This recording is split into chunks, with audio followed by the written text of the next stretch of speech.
Do you ever find yourself searching for something bigger than you? For a community to be a part of? A place founded on truth and love. A place to worship the King of Kings, the Lord of Lords, and the Son of God. Welcome to Founded in Truth, where we're more than just a fellowship. We're a family, so welcome home.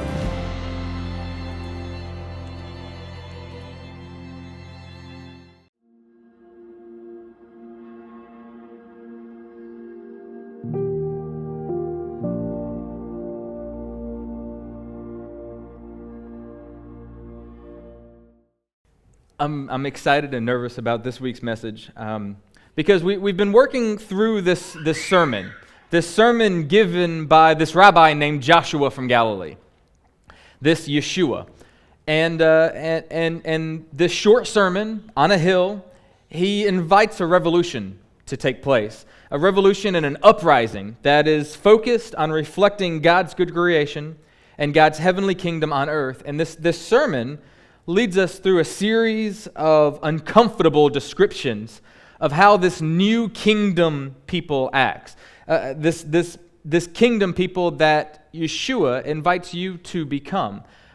This radical people. In this sermon, he describes what a Jeremiah 31 person looks like. What a person who truly has the Torah and the reign of God written on their hearts. How they live. And when he presents this, the Sermon on the Mount, I was talking to my friend Tyler Rosenquist this morning, and she said something profound. The Sermon on the Mount, when applied, will get you killed. It will. And Yeshua does not sugarcoat that when he speaks. None of the gospel writers are intending you to walk away thinking that you can be a follower of this rabbi and the world will simply leave you alone and you will be unaffected by his reign and his spirit that will cause you to do the things that seem so upside down and radical in the face of this world. You will do not think that you will walk away safe in your flesh if you choose to walk after this rabbi, because you will collide with the world around you, and the world will not like it. And if we all do it together, it will make a stand, and it will reveal the mercy and grace of God's love into this world, but it will cost you. And this is a hard sermon to hear, because we can talk about the Sermon on the Mount, and we can talk about, this or that, and the plank in your eye, and don't commit adultery, and if you're angry, then you've murdered, I'm a murderer, yeah. This is real. This is real. And this is something that is demanded of you if you claim to be a follower. And it's something that we struggle with if we truly read the scriptures with a willingness to submit to them. And I stand before you today with that heart of struggling, reading the words of Yeshua, telling myself that, is there a way that I can say I did it but not when it comes to some of these things? And there's not. And there's not. The first people that Yeshua always upsets when he opens his mouth seem to be the religious, which is amazing, fascinating about it. Yeshua will always upset the religious first, because they've already worked out in their minds that they are righteous because they have a checklist and they're doing these things the way that God intended them to be. And Yeshua is saying, well, no, you're not. That's great you have a checklist, but your heart does not reveal the Jeremiah 31 heart, the heart that God yearns to have within his people. So I'll be honest, the past few weeks, if we take Yeshua seriously, this is the most brutal sermon that was ever written. What sermon have you ever heard that shows you how much you objectify other people in a single sentence? Not just that, it forces you to address how you treat others in your thoughts. That does not hurt anybody. No, it hurts you. And those thoughts don't belong in the kingdom and the world that God is creating. So you got to take care of that too, okay? It forces you as a husband or you as a wife to look in the mirror and ask yourself, am I keeping my vows today? Am I truly supporting them in sickness and in health, and richer for poorer? Am I doing what I need to do? And then Yeshua just jumps like out of nowhere, starts talking about taking God's name in vain through oaths. And I don't know about you, but this has been tough and convicting if you're reading it with a willingness to submit yourself and surrender yourself to. And as we read this sermon, we can go home and we can ignore it. We can move on with our daily lives, and if we think that we have a choice on whether or not we have to change, we're wrong, because Yeshua's clear. You're either pursuing the heart of God or you're not. And this week we have another grenade thrown at us by this radical rabbi. And Yeshua addresses the ideas behind justice and mercy and retaliation as individuals. He's addressing relationships. And he's calling a people not simply to be holy individuals, but to be truly human beings that engage with one another with the same love, mercy, and grace that God has given to us. And the framework of this people that Yeshua is inviting you to be, that he's gathering around himself, it's based on one thing. One thing is this foundation that he makes very clear. Remember when the man asked Yeshua, like, what is the greatest commandment? And he does this very Jewish thing that some of us would probably find annoying. Like we're looking for like a single answer, and he gives us two. We didn't ask for two, but that's okay. So what were they? They were to love God and to love your neighbor. Love God, love man. And what's the common denominator between these two? This is an easy one. It's love. Be a receptacle for God's love to others. This is how you live out the Torah, when it's written truly on your soul and your heart and your inner being. And so we will jump right in. So if you join me in Sermon on the Mount, Matthew chapter 5, starting in verse 38. In verse 38 is where we're going to start.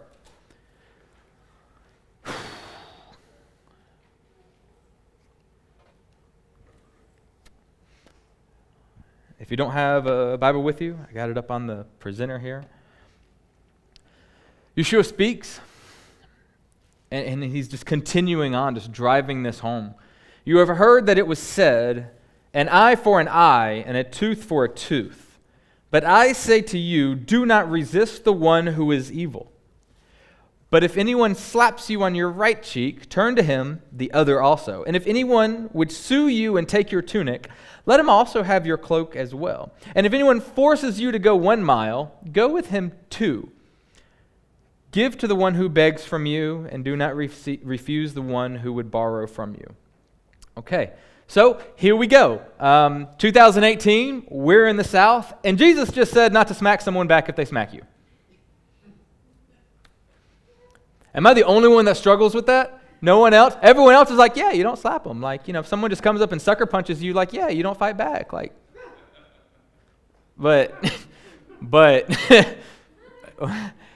Yeshua just said that he is reshaping the way that we see the commandment for eye for an eye, or that we perceive it, and that he disagrees with the way that we perceive this commandment. Yeshua just said that if an evil person comes against you, you don't resist.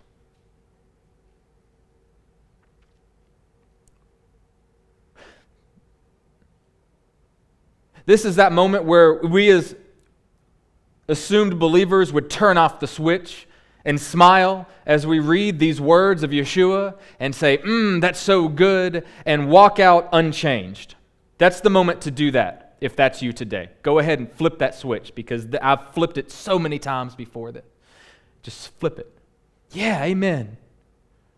Jesus is real righteous. Yeshua was calling a people that would be as radical as he was. And he looked at the world around us and he said, this is not right. This is not my Father's creation. I want a people that's going to live out his creation. And we are going to establish heaven. We're going to birth a new creation here. And the reign of heaven will crash into this world in a way that will change everything. And he invites you to follow him in doing that. When Yeshua walked out his ministry, he wasn't just doing it to pave the way. He was doing it as an example for you to follow.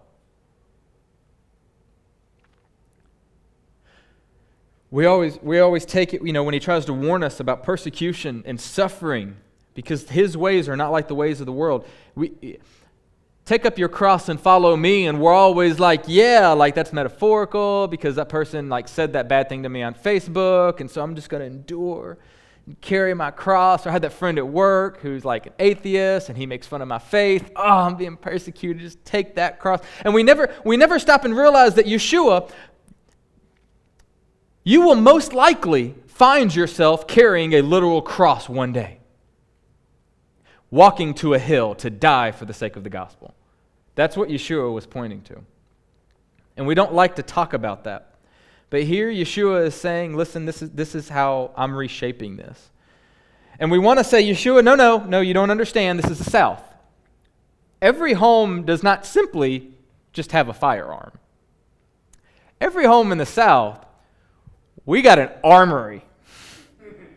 That whole militia thing in the Constitution, like we are on top of it, right? Why? Gun owners, I am among you. I'm among you. Why do we have so many guns? I'll say it as a gun owner, because we're scared. We're scared we won't be prepared for something. So we want to prepare.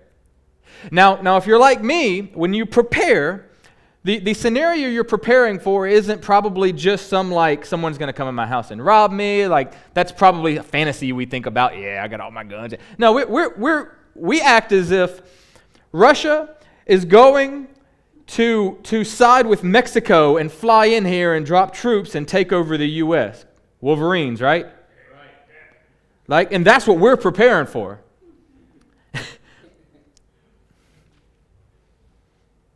That's what we do. And if someone hits us, let's do this. Let's hit back. And if someone cusses at us in America, we don't typically respond in a way that blesses them, do we? Okay, so in my past, I have not always responded in a way that blesses them. Someone talks about our mama. Oh, yo mama. Oh. And this is what we call justice. And justice is right, and justice rules, and justice is deserved, and justice is fair. I have the right to retaliate if someone comes against me. And here Yeshua disagrees. Yeshua is forming a new people who represent God's kingdom, and its foundation is love. It's love within relationships. And this ethic that Yeshua presents here is shaped on the grounds of loving God and loving others. And those who love as a kingdom people love even those who pursue injustices against them. Those who love as a kingdom people love even those who pursue injustices against them. This follower of God that Yeshua is presenting, this Christ follower, is molded into the image of Messiah. They do not respond to injustice with retaliation. They do not respond with revenge. And Yeshua says they respond with grace and mercy and compassion in such a way, this is key, they respond in such a way that it reverses the injustice that was brought against them in the first place. That's Yeshua's expectation. These Yeshua followers live in this total alternative reality where systematic injustice is protested and a love-based justice is employed and implemented instead. There's a man by the name of Dietrich Bonhoeffer. He's a German pastor who opposed the Nazi regime. And he promoted nonviolence, and he led a bold life of pursuing a Messiah-like life. And he began making shockwaves during this time of warfare, political uprising, and long story short, he was hung by the Nazis. They accused him of conspiring against Hitler, and he was hung. But he said this. He said this. Evil will become powerless when it finds no opposing object, no resistance, but instead is willingly borne and suffered. Evil meets an opponent for which it is not a match.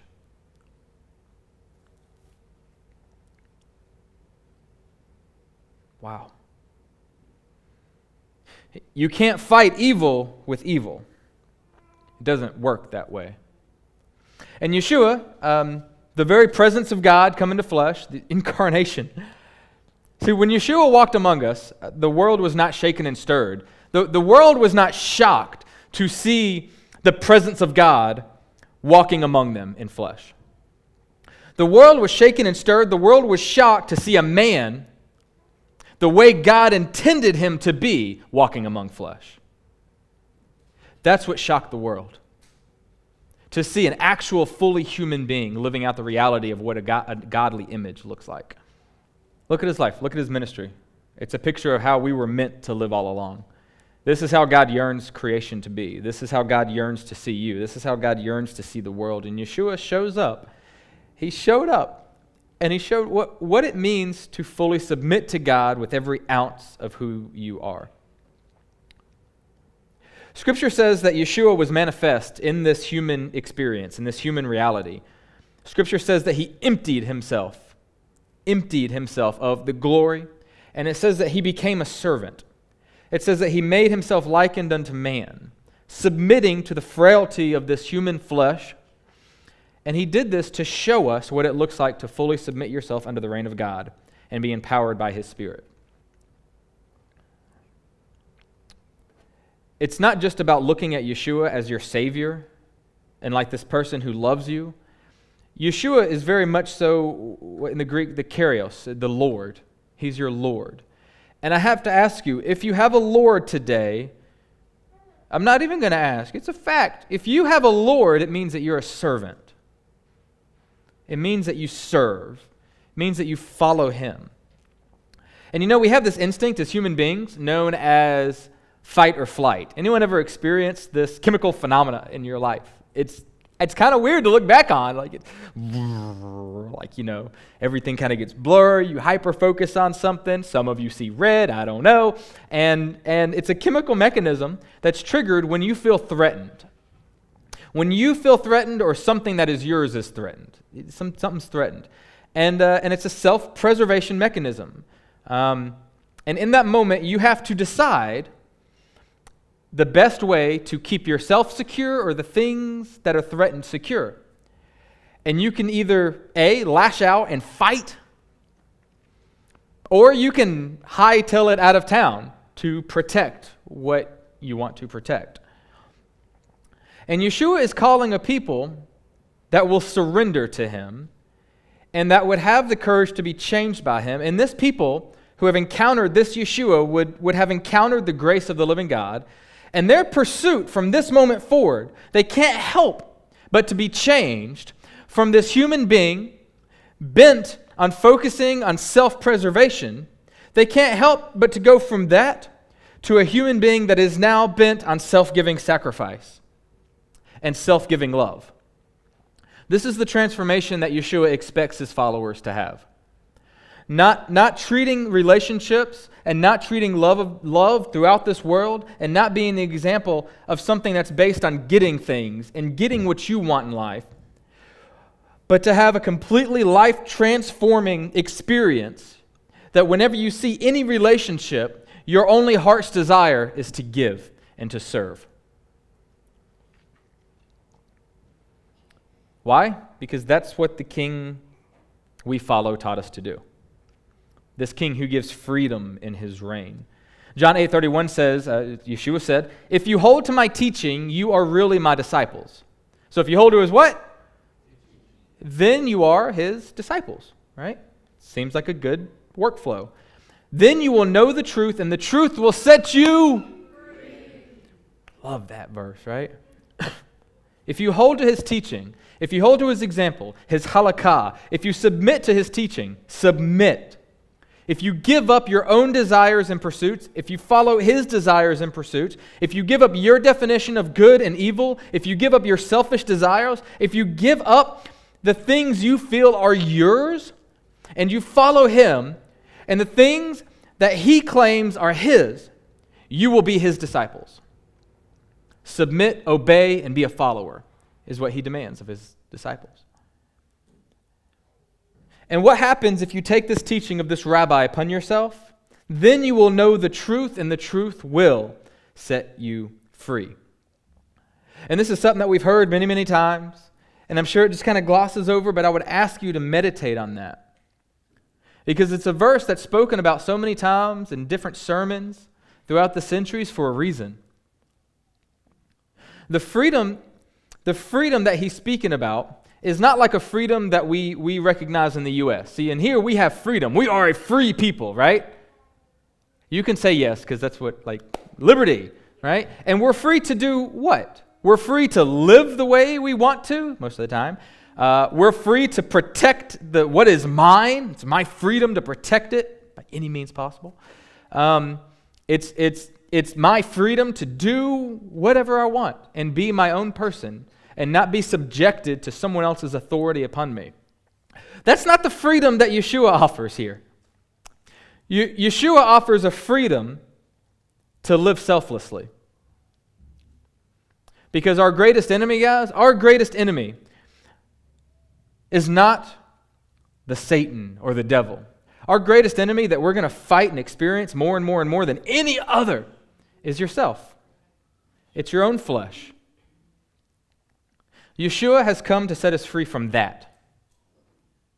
And so we surrender to Yeshua, and we are set free to live for God and to live for others, and these things all orbit around love. Loving God and loving others. Romans 13:8 states, owe no one anything except to love each other, for the one who loves another has fulfilled the law. Verse 10 goes on to say, he says, love does no wrong to a neighbor, therefore love is the fulfilling of the law. Love does no wrong to a neighbor. This love that Paul speaks of here, this love that Yeshua speaks of, this love that is the foundation of the proclamation of the gospel is not a selfish love. It is a self-giving love. It is a love that his followers partake in and that he demonstrated for us. And it was a love that would enable someone to lay their lives down for another human being. And this love is not simply like, it's not just like a friend, like I'll lay my life down for a friend. This love, this radical love, would also enable you to lay your life down for someone who wants to see you suffer and who wants to see you in pain and who wants to come against you. That's the love that Yeshua offers to instill in us. This is the love of God manifest. This is why the gospel is that big of a deal. Because it's that radical. In 1956, there was an operation, a mission trip to eastern Ecuador to bring peace. And in this mission, the mission was to bring a victory of the gospel of Christ to the Guarani people. There's a small tribe, also known as the Auca tribe. They had a different name, different story. But the Guarani people.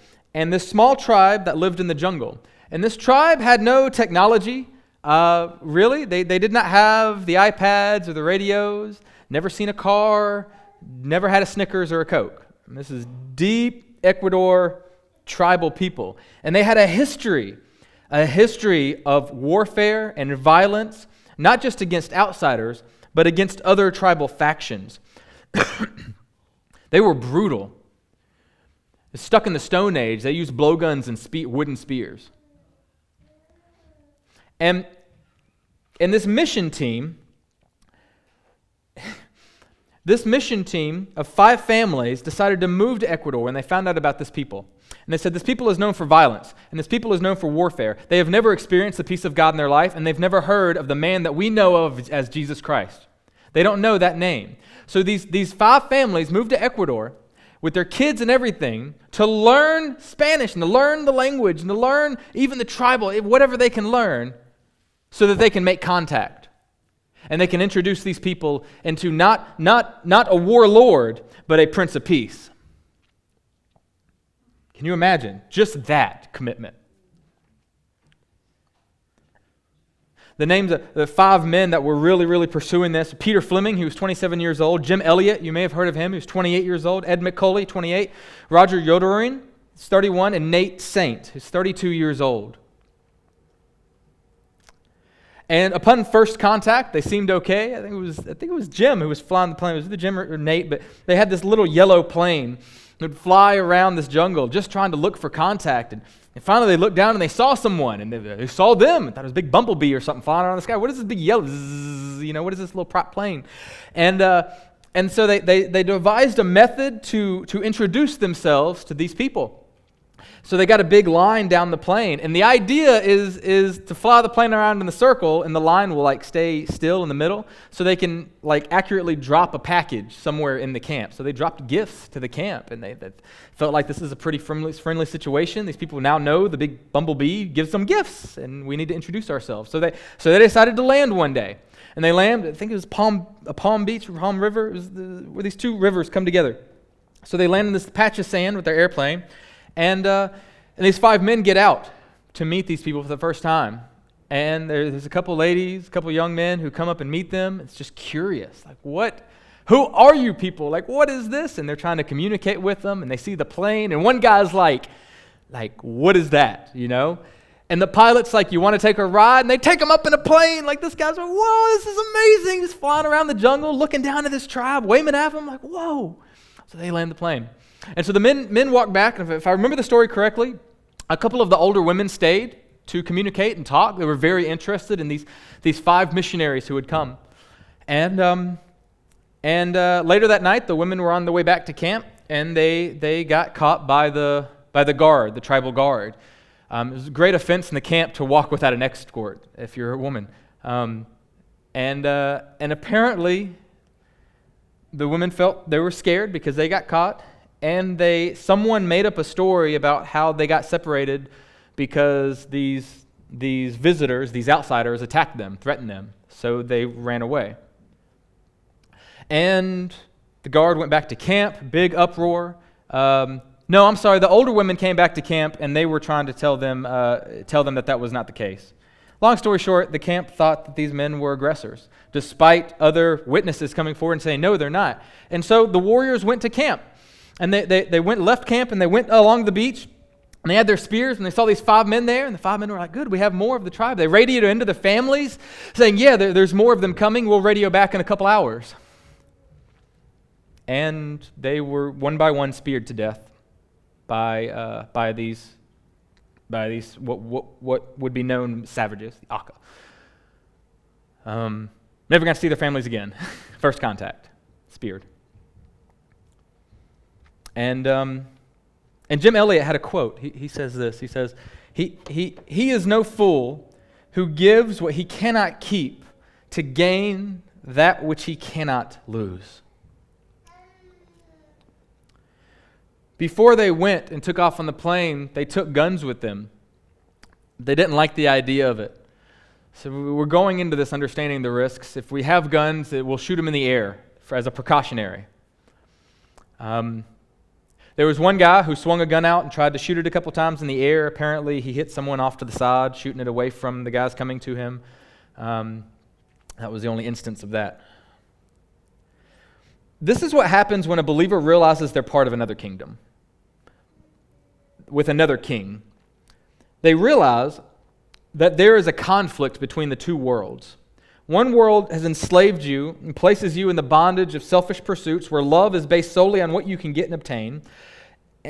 And the other kingdom, in this world, love is displayed and implemented on the basis of what you can give and how you can serve others. And it's based on the fundamental Christian identifier known as sacrificial self-giving love. This is how people know that you're a follower. And Jim Elliott, along with the other missionaries, understood this. They understood what it meant to be called a believer. These were whole families that moved down there for this one goal, to introduce them to this Yeshua. And many of us would sit here, as Americans, we would sit here and say, well, that was a waste. Like, obviously it wasn't a good decision to go down there and move your families down there, because as soon as they landed, they got speared to death, right? Well, see, I haven't even gotten to the interesting part of the story. This is where it begins. Because 2 years later, Rachel Saint, Nate Saint's wife, Elizabeth Elliot, Jim's wife, and Elizabeth's daughter, Valerie, went to go live with these people. They entered into the jungle. They landed on the same beach where their fathers and husbands were slayed, and they boldly walked into the jungle with an interpreter to tell them about this Son of God. And they went in and they used the language for God in the camp was Wangagi, and they told them that Wangagi had sent his son, who was speared, but his son did not spear back. And Wangagi had left his carvings in the Bible to mark the trail of how to follow him. And these women were there to teach them how to live as believers and how to experience this heavenly kingdom on earth. And these Durrani people, they were willing to receive Rachel and Elizabeth because they didn't think that they were a threat. They knew they came in peace. But they remembered when they were telling the story, they knew who they were. And they remembered the men had guns but did not fight back. The men did not fight back. If anything, one of the men is recorded as saying in broken language, "We're here to help you. Why are you stabbing? Why are you killing us?" as the spear went through him. They also had a memory that came up in the tribal record of the day that the missionaries died. They said that they saw a bright canopy of light opening in the sky and heard many voices singing among the trees. They didn't know what that meant. But as a result of these women's boldness and witnesses of sharing in their lives, 80% of the Durrani tribe heard the gospel story, and 40% became believers that day. We want to experience that life. Show us how. Including the men who speared the 5 missionaries.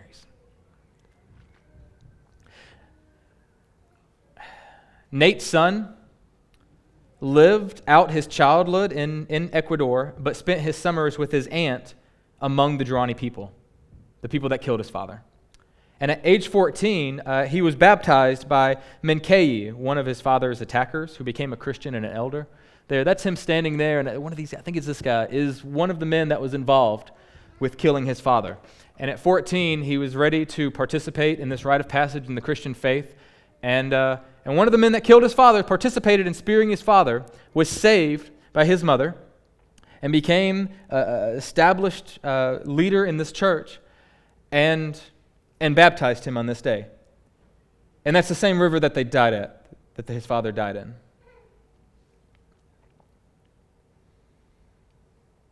Here's another picture of Steve when he's older. He's standing among 4 tribes members. 3 of these members that he's standing in this photo with were among the group that slayed his father and the 4 other missionaries. The one, Menkeyi, the one who baptized him, adopted him in the tribe. Felt this is the only right thing to do. He killed his father, so he adopted him into the tribe as his son.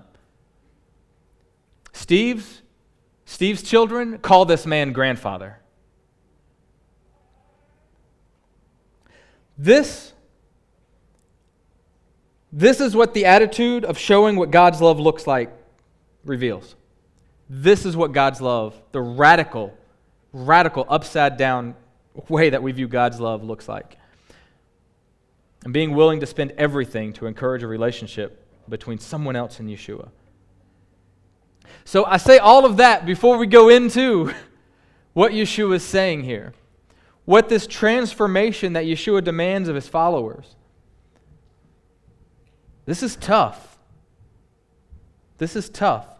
And so you have heard it said, an eye for an eye and tooth for a tooth, but I say to you, don't resist the one who is evil. But if anyone slaps you on the right cheek, turn to him the other also. And if anyone would sue you and take your tunic, then let him have the cloak as well. And if they force you to go a mile, go that extra mile. Give whoever begs of you. Do not refuse those who borrow from you. Now, first off, Yeshua is actually quoting Torah, roughly. Exodus 21:23 and Deuteronomy 19:21 are 2 places where this phrase is introduced. But if there is serious injury, you are to take life for life, eye for eye, tooth for tooth, hand for hand, foot for foot, burn for burn, wound for wound, bruise for bruise. So this is a concept that's pretty universal, right? It's tit for tat, equal weights and measures. And in order for something to be fair and equal, an offense needs to be offset equally. And it's actually an ancient law. There's an ancient law known as lex talionis. It's a revenge law that says that if someone does something to you, you have the right to do the same to them. Not more, but just the right to do it. It's expected, right? And this is what the Pharisees took this commandment and turned it into. Of how they can use this commandment on a personal level to seek revenge on others.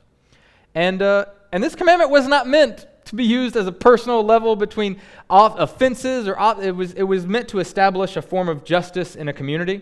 It was a good thing. It was a good thing.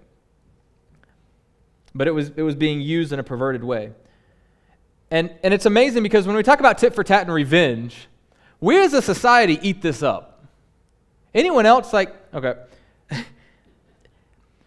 We love this concept as Americans.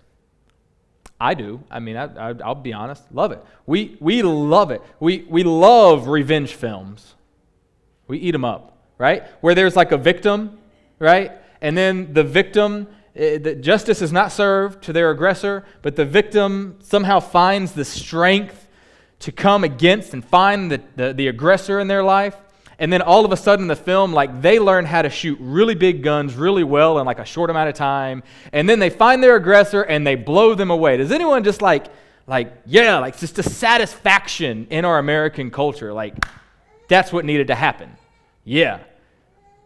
We love these films. We love superhero films. Why? Because superheroes, man, they make the bad guys pay for what they did. We love it. And as Americans, we specifically, and I dare to say this, we really like martyrdom films where there's a hero, right? And he's fighting to the death, and he's taking as many of these transgressors and bad guys with him. We love it. Like a Samson ending, Yeah, take them all out. Die in glory. We love it. But that's not how justice works in the kingdom of Yeshua. That's the issue. In the kingdom of Yeshua, judgment belongs to who? And we are called to serve. And we're called to surrender our wills, and we're called to love. In the kingdom of Yeshua, the hero dies. The hero dies not to see how many of the bad guys he can take. In the kingdom of Yeshua, the hero dies so that his transgressors can live. It's about showing what a relationship with God looks like, even at the cost of dying. In other words, when you're in the situation, blowing this guy away, right? Responding to his assault towards you, right? If this guy's coming against you and he's robbing you, or let's say this guy's throwing threats at you, and he's talking about your mama, what response, is your response going to negatively affect his relationship and exposure to God, or is it going to positively affect his relationship and exposure to God? Are the words that come out of your mouth in response to their slander, is it going to embrace them and connect them with the God of the universe, or is it going to push them farther away? That's what this comes down to. This is hard to digest. But when did Yeshua ever say anything that was easy for our flesh to digest? And Yeshua continues, he says, "But I say to you, do not resist someone who is evil. But if someone slaps you in the right cheek, turn to him the other also." Now, this verse is typically taken out of context to be primarily focused on violence. And we can talk about pacifism. We can talk about, world social heroes like Gandhi, who boldly stood in the face of violence and said, "No, this is wrong. And if you hit me, you're still wrong. And you're weak too, because you can't solve problems the strong way." I think that's very close to what Yeshua is saying, right? Hacksaw Ridge. You want to see that movie? It's fantastic. Pacifists who joined the military, World War II. There's something about standing up to a bully who's threatening to violently pummel you and look at them in a way, not to run away, not to say, "Oh no, I got to get out of here," not fight or flight. No, to subvert that entire mentality and to look at them and say, "You're doing something very weak right now. You will solve nothing." This is evil. Do you realize that you're evil? Do you realize that this is a weakness? And you don't have the boldness to stand without violently hurting someone, causing pain? That's not a human thing to do. There's something about the strength of that amazes me. But this verse is speaking about something very specific. It's not violence per se, not to dismiss that.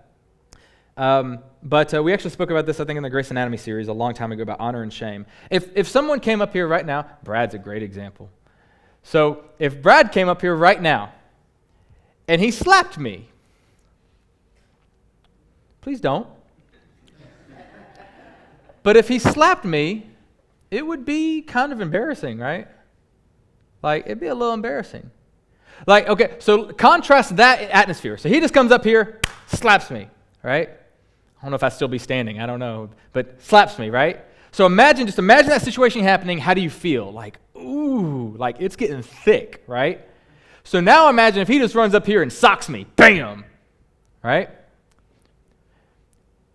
One of those, I'd almost rather be punched. That's manly. I take it, But if he comes up here and just slaps me, that's not causing like physical damage. Like he's not going to break my neck or anything with that. You're not going to be sitting here like, oh no, he's going to die. Like, no, wow, that's so humiliating. It's shame that happens. If you're right-handed and there's a right cheek there, you have to backhand someone. Right?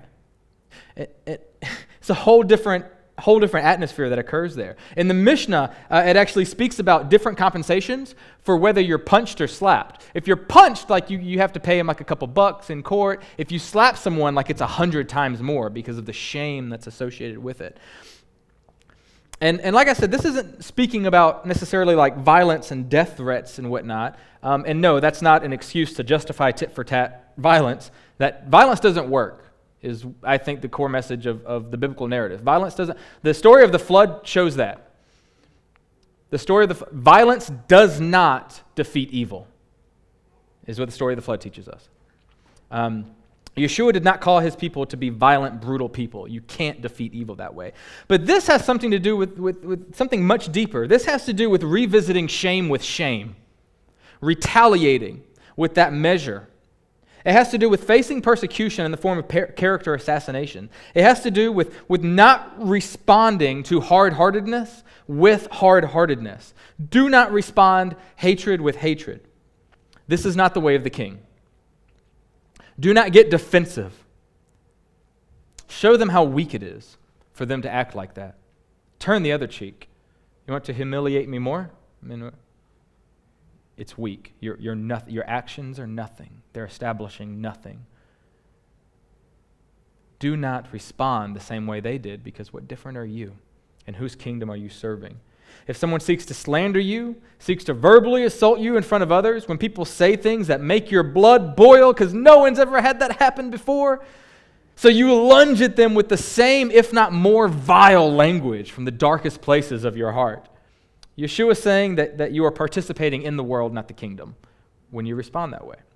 In God's kingdom, we don't retaliate to hate, malice, and shame with hate, malice, and shame. We retaliate in the way that is most edifying. You ready? We retaliate as believers for the way that is most edifying for the attacker. This is the moment where your flesh just rips. No, that's not fair. I look to Jesus for all of my examples. Should we revisit that?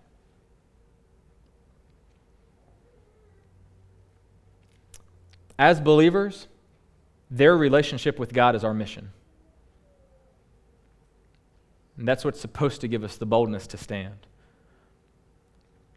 And again, the idea of standing in the face of violence, not running away, but not revisiting violence with violence, standing boldly for what is right and declaring this is wrong, is completely within these bounds.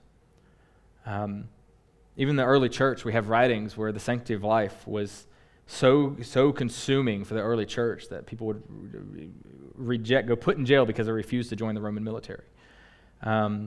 But this is showing something that is much harder. Yeshua is saying that if you're his follower, you don't make people pay for when they hurt you.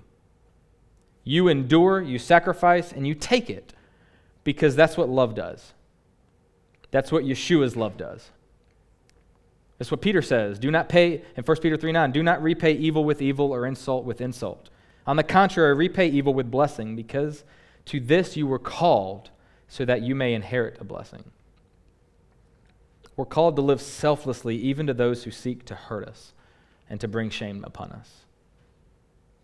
And it hurts just thinking about it, doesn't it?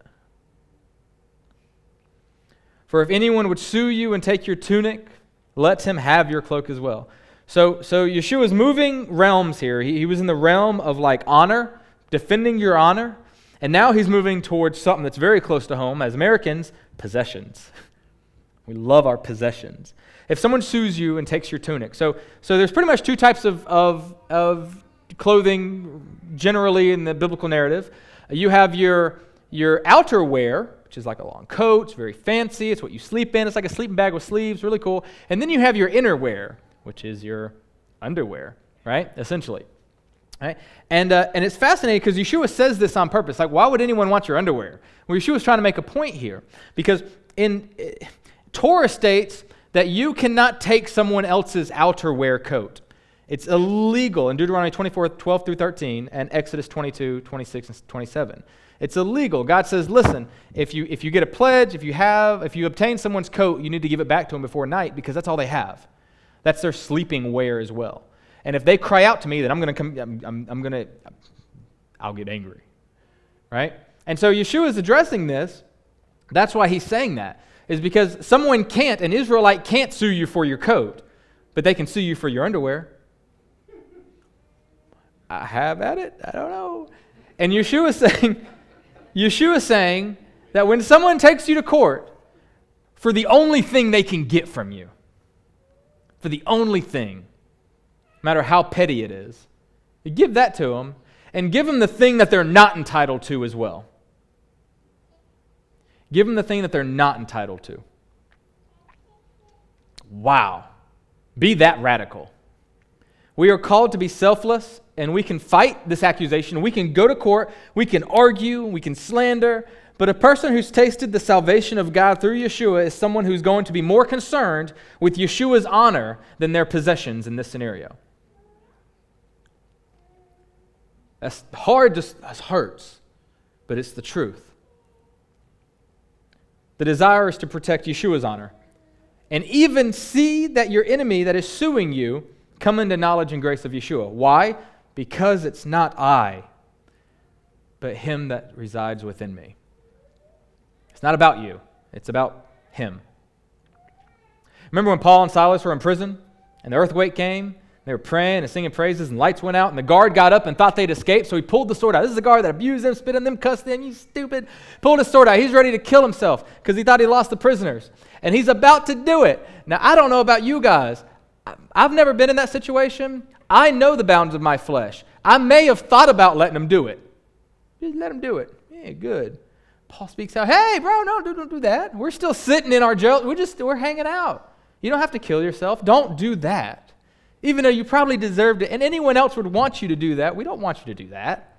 We're still here. At that moment, the guard got a glimpse of the love of God and the mercy of God.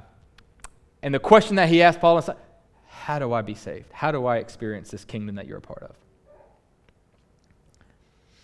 And if someone forces you to go a mile, go with him 2 miles, give to the one who begs from you, and do not refuse the one who borrows from you.